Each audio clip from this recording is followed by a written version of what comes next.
Attention all landlords in British Columbia and those looking to invest in rental properties. Significant rule changes are coming to an effect on July 18th, 2024, which you need to be aware of. The amount of notice you must give tenants when asking them to vacate a property has increased. Additionally, the time landlords must occupy the property if the tenant is asked to vacate has also changed.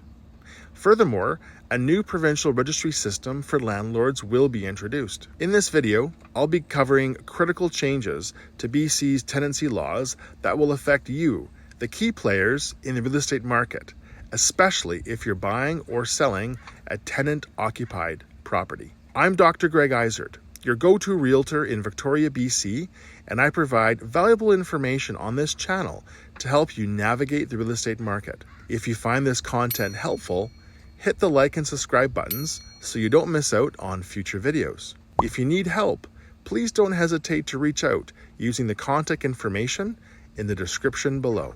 The BC provincial government has announced significant changes to the Residential Tenancy Act, or RTA, to protect tenants. Under the RTA, landlords can ask a tenant to vacate the property for personal use if the tenancy is on a month-to-month basis or at the end of a fixed-term tenancy. The significant changes to the regulations are designed to protect residential tenants from having their tenancy ended in bad faith. The first change is an extension of the notice period. As of July 18, it will increase from 2 to 4 months. This is important for buyers of tenanted properties to consider, as most mortgages have a 90 to 100-day lock-in period. If you plan to buy a tenanted property, you must factor in the extended notice period when planning your mortgage and purchase timeline. The other significant change is extending the notice period for tenants to dispute eviction notices from 15 to 30 days, giving them more time to contest the notice.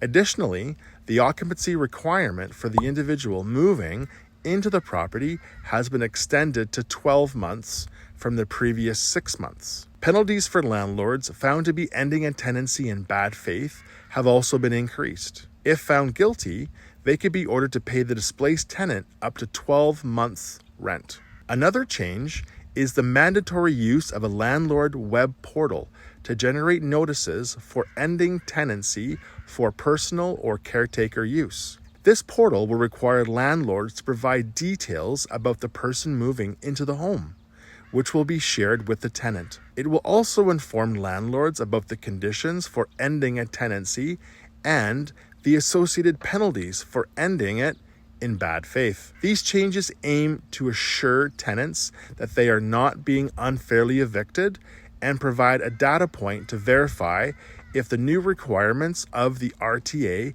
have been satisfied. Suppose you're dealing with a tenant-occupied property. In that case, obtaining legal advice and following all the required steps is crucial. These are just a few things you'll need to navigate whether you're buying or selling a tenant-occupied property. The penalties can be quite severe, and just because you've sold the property and no longer own it doesn't necessarily mean you're off the hook. Understanding these changes can significantly impact your landlord, potential investor, or tenant decisions. Please let me know what you think in the comments below. Remember, knowledge is your most potent tool, and choosing the right agent is crucial. Your role in the real estate market is significant, and understanding these changes can significantly impact your landlord, potential investor, or tenant decisions. These changes are not just legal formalities, but can affect your property and tenants. Thanks for tuning in, and remember to hit that like